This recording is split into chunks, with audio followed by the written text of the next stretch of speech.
The Republicans are countering President Obama's ideas about health care reform with an idea of their own. This is Eric Cantor, the House Republican whip, who's now introducing the Republicans' bill to the House. Let's listen. $5,000. Clearly, government plan is not the answer. So our Republican plan is sorely needed. We've got to come to a consensus on how we implement health care reform in a reasonable fashion that is responsible in terms of taxpayer expenditures and delivers on what the American people want, which is choice in their health care. So we do that starting with the premise that people ought to be able to keep the health care they've got if they want it. That is the essence of the choice that we're talking about. And once we establish that tenet, we then go and say, look, part of why this whole discussion has become so important is that the costs in this country have just come out of control and have led to increasing numbers of uninsured Americans. So how is it that we're going to afford the uninsured access to affordable coverage?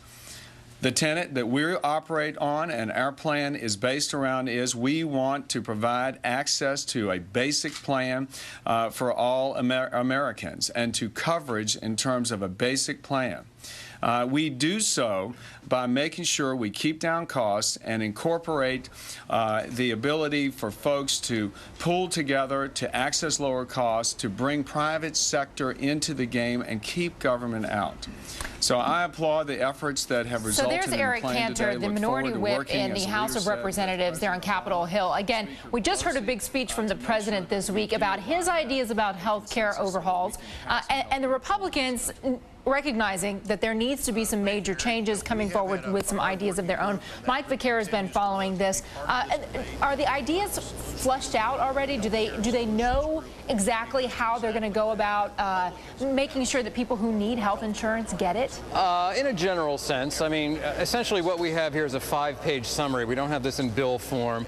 And look, I mean, neither of us, Contessa, as far as I know, are actuaries or doctors. We're probably both patients from time to time. But this is an extremely complicated undertaking. There was a bill released in the Senate that didn't even have the details of the so-called government option. Senator Kennedy's committee was 615 pages long. Okay, so this is all going to have to go down to the Congressional Budget Office when everybody does finally come forward with their details. It's going to have to be scored. There's already letters and correspondence going back between the CBO and members of Congress saying this is going to cost a lot more than even the $1.2 trillion than they expected it to cost. So in answer to your question, no, we don't have a lot of details here. We've got a lot of circling at this point. We've got a lot of things going on behind the scenes. And make no mistake, this is an unbelievable undertaking. They're trying to get this done within the course of the next 6 weeks. Well, some of what they may propose may sound an awful lot like Democrat Senator Conrad's plans about this nonprofit insurance pool. We'll have to wait and see how that all plays out. Mike, thanks. All right. There's about to be a...